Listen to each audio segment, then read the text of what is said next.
Nova inspeção em presídio de Aparecida de Goiânia encontra armas, celulares e drogas. E você vai ver também. Estudo do CNJ sobre audiências de custódia mostra que mais da metade das prisões em flagrante são convertidas em preventivas. Presidente do STJ, a ministra Laurita Vaz, nega pedido de liberdade à mulher ligada ao traficante Fernandinho Beiramar. Ministério Público Federal quer que empresas recuperem áreas destruídas por mineração ilegal no Rio Grande do Norte. Cresce oferta por vaga de estágio no Brasil. Veja quais são os direitos e deveres desses jovens trabalhadores. Essas e outras notícias agora, no Jornal da Justiça.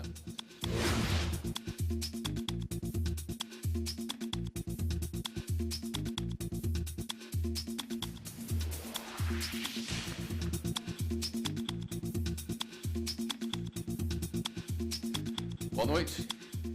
Celulares, armas e drogas foram encontrados em nova inspeção no presídio de Aparecida de Goiânia. Repórter Viviane Novaes tem os detalhes. Viviane, boa noite. Boa noite, William. Boa noite a todos. Olha, a operação reuniu cerca de 100 integrantes da Polícia Militar e do Grupo de Operações Penitenciárias.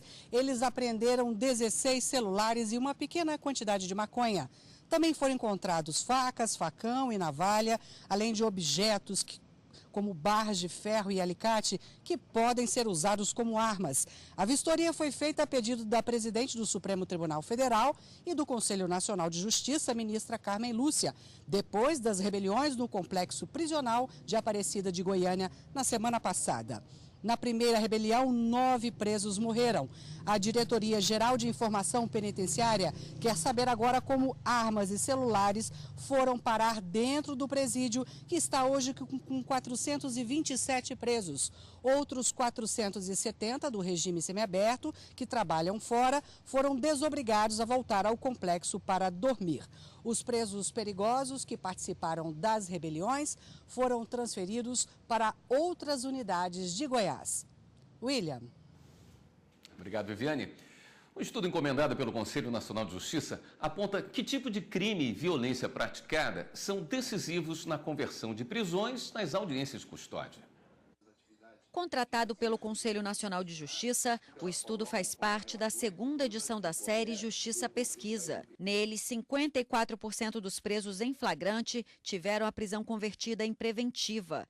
O tipo de crime chegou a pesar mais para manter a detenção do que a violência praticada. 86,8% das detenções por roubo viraram prisões preventivas, enquanto 75% dos suspeitos de assassinatos tiveram prisões provisórias. Casos violentos somaram 34,8% dos flagrantes e outros 43,6% não envolveram agressões. Para o estudo, o resultado aponta a necessidade das audiências de custódia para analisar a adequação da prisão provisória.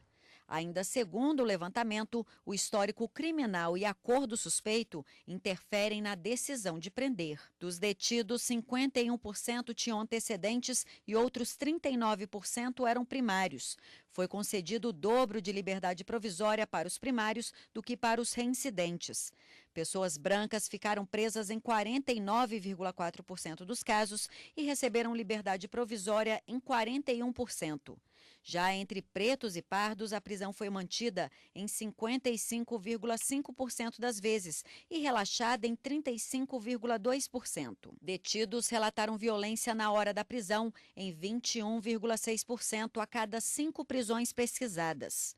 Além disso, houve presença policial em 86,2% das sessões. Também foi possível verificar o uso de algemas em 81% dos casos de audiência, mesmo para presos sem periculosidade ou risco de fuga, o que contraria a Resolução 213 de 2015, que disciplina as audiências de custódia. O trabalho analisou 955 audiências de custódia em Brasília, Porto Alegre, João Pessoa, Palmas, Florianópolis e São Paulo. Nelas, 90% dos detidos eram homens, 9% mulheres e 5% transexuais. A presidente do Superior Tribunal de Justiça, ministra Laurita Vaz, negou pedido de liminar em habeas corpus a Danúbia Santos da Silva. Ela foi presa no âmbito da Operação Epístola por suposta participação em organização criminosa liderada pelo traficante Fernandinho Beiramar. A acusada já teve o pedido negado por outros 2 ministros do STJ.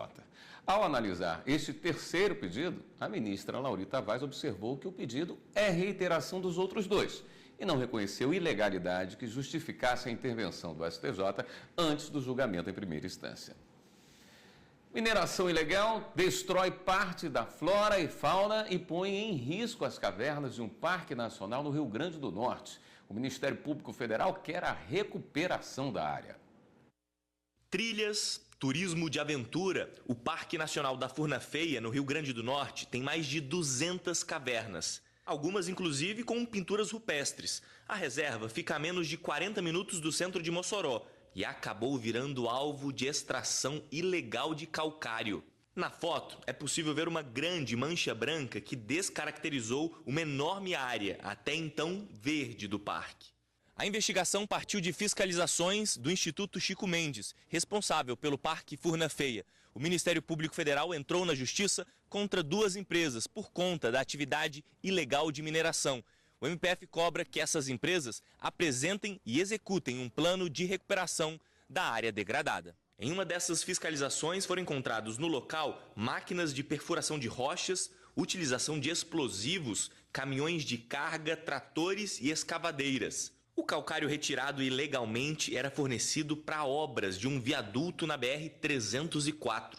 O resultado dessa extração irregular foi um impacto ambiental com danos à flora e fauna do parque, inclusive com vazamento de óleo combustível. A Procuradora-Geral da República, Raquel Dodge, entrou com uma ação no STF para questionar normas de Minas Gerais que tratam da remuneração de verbas indenizatórias de deputados estaduais. Uma das normas estabelece que o subsídio correspondente a 75% estabelecido para os deputados federais e vincula o reajuste dos 2 cargos. A outra prevê o pagamento de ajuda de custo no início e no fim do mandato. Ao pedir liminar para a suspensão das normas, a procuradora aponta o impacto financeiro decorrente de pagamentos indevidos aos deputados estaduais e a dificuldade de restituição da verba. O relator da matéria é o ministro Luiz Fux. E você vai ver no próximo bloco do Jornal da Justiça. Cresce oferta por vagas de estágio no Brasil. Veja quais são os direitos e deveres desses jovens trabalhadores. A gente volta em instantes.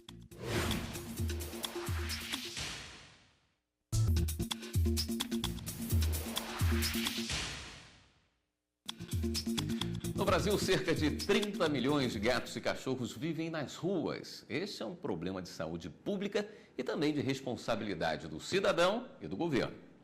Sani é brincalhona, educada e adora um carinho. Quem vê assim nem imagina que ela vivia na rua.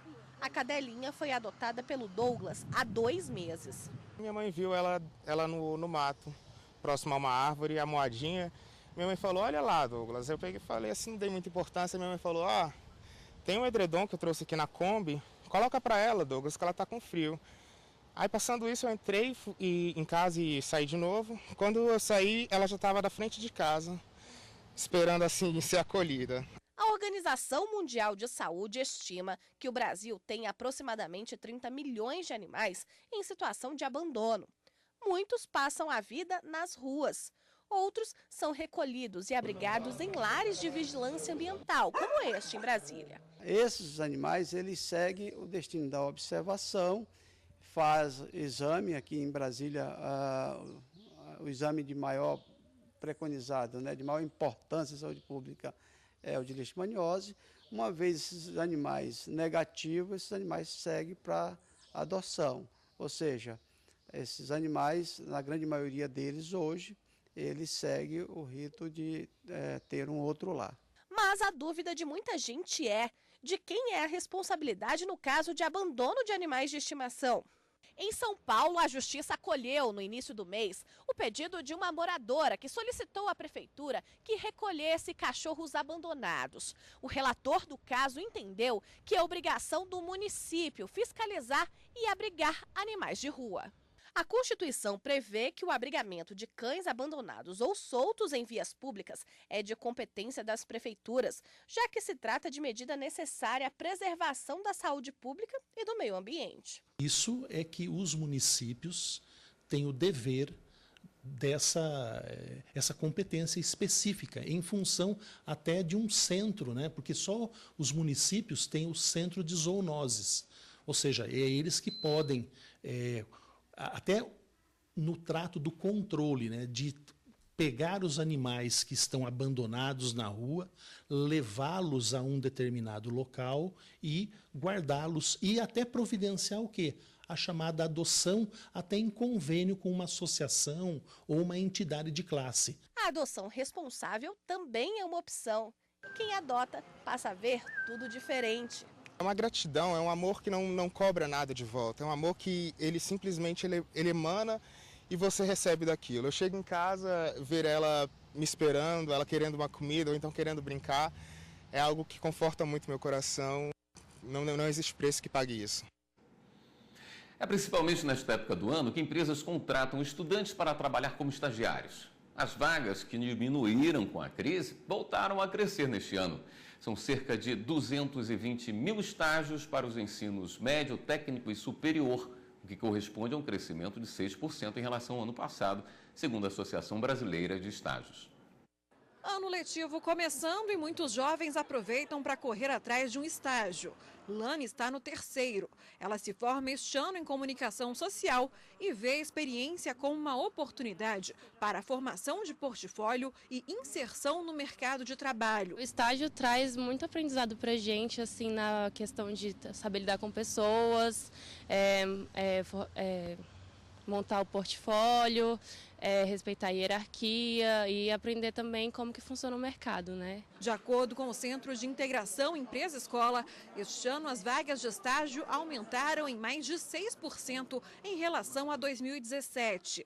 Hoje, em todo o Brasil, existem 9 mil vagas abertas. Só em Brasília, são mais de 800. Os números representam um reflexo da recuperação da economia. O empresariado brasileiro, ele está retomando a confiança e, com isso, traz mais oportunidades aí para o estudante. E o estágio, ele vem também nessa mesma projeção de crescimento.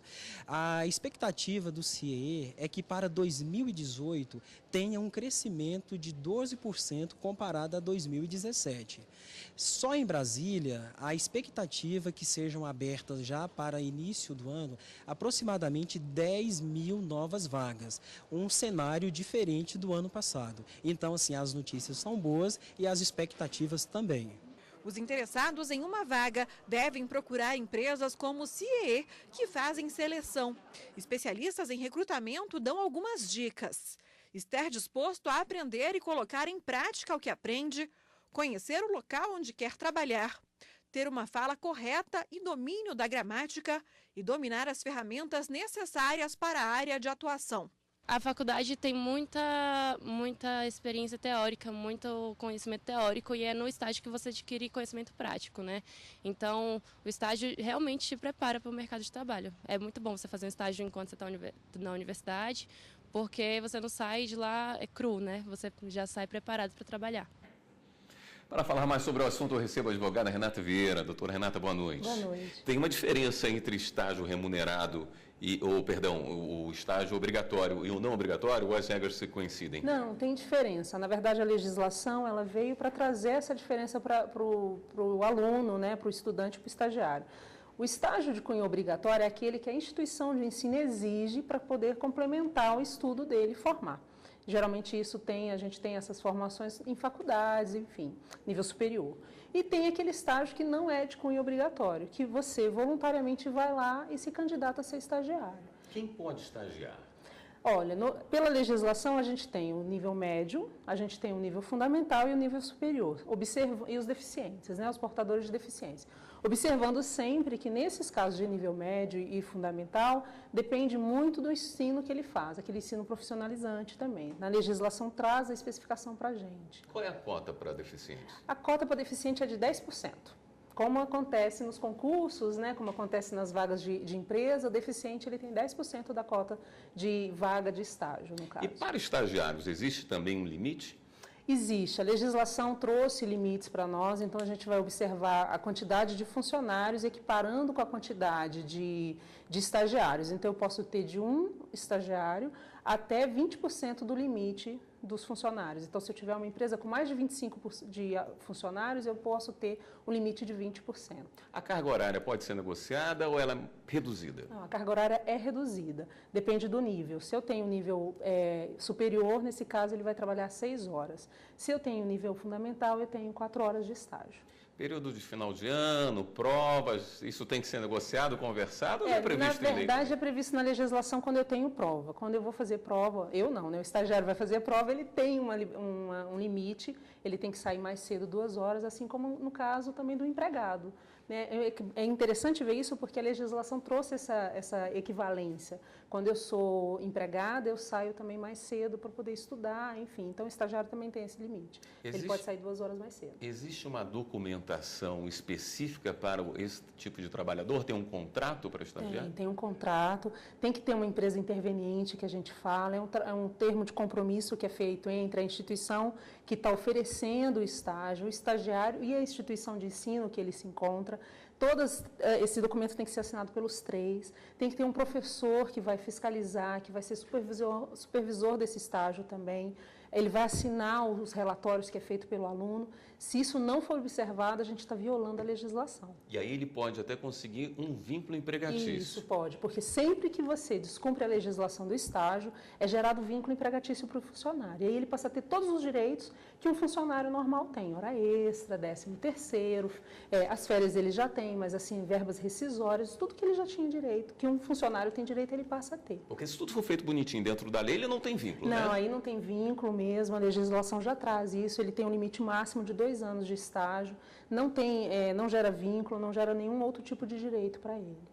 Os direitos que os empregados contratados, seletistas de uma empresa, por exemplo, têm, podem ser estendidos para o estagiário? Aí fica a faculdade de quem oferta o estágio, tá? Mas geralmente não. A única coisa que a legislação exige, e que é muito parecido, são 2 coisas que nós temos, é a questão com relação ao seguro obrigatório, que você tem que fazer um seguro obrigatório contra acidentes pessoais. Isso a legislação trabalhista, não a legislação especificamente, mas a Constituição prevê para todos os funcionários, todos os empregados, né, trabalhadores urbanos e rurais, e ele tem também a questão das férias, que trouxe para a gente agora na legislação. Essa legislação, quando ela veio, ela trouxe o direito de férias remuneradas para o estagiário. Isso. Se ele recebe remuneração, né? Porque a remuneração do estágio que não é obrigatória, exato. A remuneração não é de cunho obrigatório. Agora, uma vez que você providencia o pagamento, você tem que sempre pagar, passa a ser compulsório. Sei. Qualquer empresa pode contratar estagiários? Qualquer empresa pode contratar estagiários. Depende do número de funcionários. Depende desse número de funcionários, né? Se eu tenho de 1 a 5 funcionários, eu posso contratar um estagiário. Profissional liberal também pode contratar, administração pública direta e indireta, autárquica e fundacional. Prefeituras, municípios, eles podem contratar estagiários também. A instituição de ensino tem alguma obrigação com o estagiário? Ela tem essa obrigação de assinar o contrato e ela tem também a obrigação de fiscalizar com o professor, separar um professor, para que esse professor seja aquele professor que vai supervisionar o estágio. Verificar, porque o estágio, na verdade, qual que é a finalidade dele? Aquilo que eu estou aprendendo na escola ou estou aprendendo no ensino fundamental ou até mesmo na faculdade, eu colocar em prática. Então, eu preciso de um professor que seja supervisor nesse caso. Mas o engraçado é que a legislação não traz responsabilidade para a escola, ou para a escola ou para a faculdade, se isso não for observado. Tem um tempo máximo que a pessoa pode estagiar numa empresa? 2 anos numa empresa. 2 anos. Esse é o prazo máximo que pode ser feito. Pode fazer um contrato menor e prorrogar até 2 anos. Não pode passar disso. Tá bom, doutora Renata Vieira, obrigado por estar aqui no Jornal de Justiça. À disposição. Nós vamos ao rápido intervalo e voltamos a seguir com outras notícias. Responsabilidade social de empresas e entidades sem fins lucrativos garante melhores condições a pessoas de baixa renda. A gente volta já já.